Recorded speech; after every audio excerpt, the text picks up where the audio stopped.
ويا رب اكون وحشاكوا زي ما انتوا وحشني. انا في الحقيقه بعتذر لكم ان انا بقالي فتره كبيره ما نزلتش فيديوهات، بقالي حوالي اسبوعين ما عملتش فيديوهات عشان حصل حاجات كتيره بصراحه، كنت تعبانه وبعدين سافرت الاقصر واسوان. فاول ما صدقت ان انا يعني خلصت القصص اللي عندي دي، قلت خلاص لازم بقى اعمل لكم فيديو اللي انتوا طالبينه مني بقاله حبه كتير، ازاي تشتري اونلاين.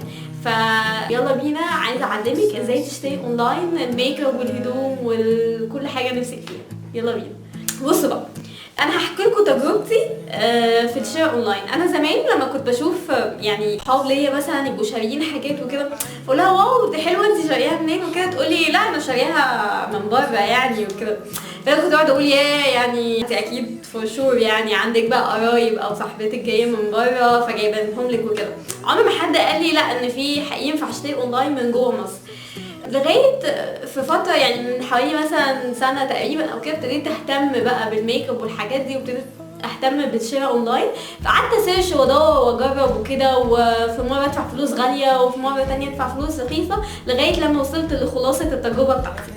اول حاجه عشان تشتري اونلاين، اوعي تشتري يعني دايركت، يعني مثلا يقولك هبعتهولك على البريد المصري ولا مش عارف ايه. لا، الشراء اونلاين كأنك انت بتبعتي لنفسك هدية على البيت، بس بقى هدية مستقبلية. يعني كمان مثلا 3 أسابيع او شهر بتبقى عندك، يعني حد بيجي على الباب يخبط عليكي ويديكي البوكس ده، فبتفتحيه فتحسي ان انتوا مش متخيلين السعادة اللي بتجيلي لما بفتح البوكس. اتس فن يعني. فالموضوع مش مستاهل ان انت تروحي تبهدلي نفسك وتفرهدي نفسك وتروحي مش عارف فين وتروحي منين والجو ده. بلس انه لما تشتري حاجه انت لوحدك مش تبع شركه بتدفعي فلوس اكتر، لكن الشركه بتبقى مدخله كل ايتمز الكلاينتس مثلا كلهم اللي بيبقوا عاملين اوردرات وكده، مدخلاهم في بوكس واحد، فبتدفع عليهم جمارك مره واحده، فبالتالي البروسيس بتبقى اسرع واوفر. وفي نفس الوقت لو حاجه جت مكسوره هم بيبقوا ملزومين، الشركات دي بتبقى ملزومه ان هم يرجعوها لك، او لو اتحجزت في الجمارك وما دخلتش ملزومين ان هم يرجعوا لك فلوسها. لكن لو اشتريتي حاجه على مسؤوليتك في الغالب انت اللي هتلبسي في الفلوس دي يعني. تمام. بصوا بقى، الفكره انه في 2 ويب سايت او 3 ويب سايت موجودين في مصر تقدري تشتري من عليهم. اول حاجه كانت ادفعلي، كانت هي اول شركه عملت الكلام ده وكانت محققه نجاحات، وانا كنت شخصيا بشتري معاهم وكده. بس عيب ادفعلي ان هم معامله خدمه العملاء بتاعتهم سيئه جدا. طبيعي. بصوا، الشركات كلها عشان تبقي عارفه، لو هتشتري اونلاين هي تبقى ارخص شويه من مصر، بس هتستني كتير، وبعد ما تستني كتير يا تيجي يا ما تجيش، عشان تبقوا عارفين. سواء حتى يعني اي ويب سايت، مش ضروري ادفع على اي ويب سايت في الدنيا هيبقى كده في مصر بالذات، لان الجمارك بترخم وكده. فمبدئيا بالنسبه لادفعلي، انا كنت شايفه ان هي يعني احسن شركه لحد ما، بس للاسف خدمه العملاء بتاعتها سيئه جدا. للاسف ان هي ابتدت في الفتره الاخيره ما تقبلش اي اوردرز تتعمل، يعني صبغه الشعر مثلا، اي حاجه ليكويد، اي حاجه سبراي، اي حاجه يعني في حاجات زياده عن العادي ما بقتش تقبل بيها خلاص. شامبوهات لا، الحاجات دي. فبالتالي ابتديت ادور على ويب سايت تاني يقدر يخليني اشتري اللي انا عايزاه. فلقيت ويب سايت اسمه ديل جامد. ديل جامد يعني ما تصدقوش الجدول اللي موجود على الويب سايت ان هم ارخص من ادفعلي، لا هم اغلى، لان هم بيحاسبوكي على كل ايتم السيرفيس بتاعته ايه والجمارك بتاعته ايه. ادفعلي بيحاسبك مره واحده على المجموع التوتال. بس انا بالنسبه لي لا، اغلى شويه، بس هيجيب لي حاجتي بسرعه او تبقى معامله كويسه ويبقى الموضوع فليكس ويجيبولي كل اللي نفسي فيه، خلاص مش مشكله. سايت ديل جامد هقول لكم برضه مميزاته والعيوب بتاعته. ديل جامد هو سريع بس اوقات واوقات، لان انا يعني في اوردرات عندهم بقالها شهرين ما جاتش، وفي اوردرات بعدها بالظبط 15 يوم او 21 يوم كانت عندي من غير حتى ما زلنا على التليفونات. بس دي جامد الى حد ما معاملتهم في التليفونات او في الشات محترمه جدا، وبيحسسوكي ان هم يعني مش مكسوفين منك. فانا بحب طريقه المعامله، يعني اللي هي يعني يو هاف تو انك تعامل الكلاينت ان هو حد يعني VIP وحد محترم ويكلمني حلو وتقولي خلاص، وتحسسني ان انت يعني متفاعل معايا ومتعاطف معايا ان انا حاجتي ما جاتش، حتى لو انا طالبه حاجه تافهه، حتى لو انا طالبه باودر مثلا او كده. بس برضو يعني في الاول وفي الاخر برضو يعني انا عايزه ابقى اونست معاكم، مفيش شركه في مصر بروفيشنال اللي تقدم لك السيرفيس كلها واو. لا، انا في ايتمز لغايه وقتنا هذا لسه ما جاتليش وانا عامله لها اوردر من 27 نوفمبر بقى كتير جدا. الويب سايت الثالث الموجود في مصر لسه معمول له اعلانات من قريب، اسمه anyborders.com او حاجه كده يعني، انا مش متاكده قوي. الناس دي قالت بص احنا جامدين جدا وهتعملي اوردر هيبقى في نفس اليوم، هنوافق لك عليه وبعدها بالظبط 10 ايام هيبقى عندك. فقلت واو دي الناس دي فظيعه، خلاص اجربهم. عملت عندهم اوردر من شهر، يا اما من شهر يا اما من شهرين.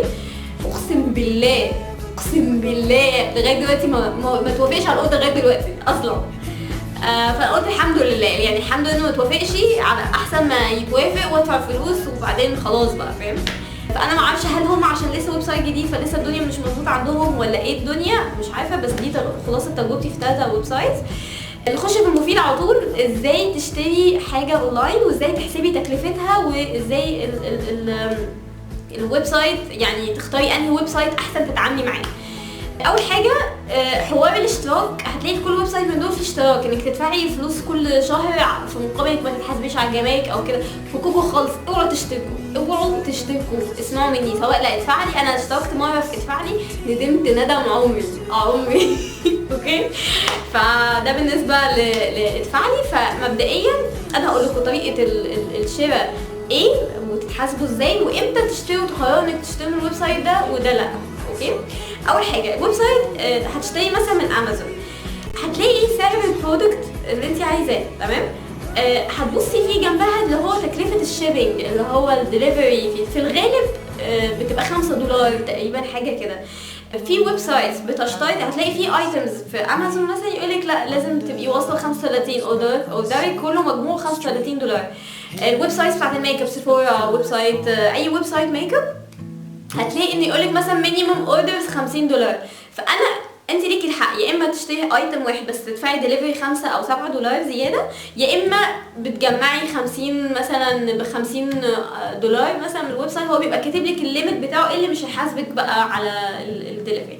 فانا في الغالب بقى انا بحب اجمع اوردراتي، وفي الغالب بحب اشتري من ويب سايت سيفورا، لانه سيفورا فيه كل الماركات اللي انا عايزاها.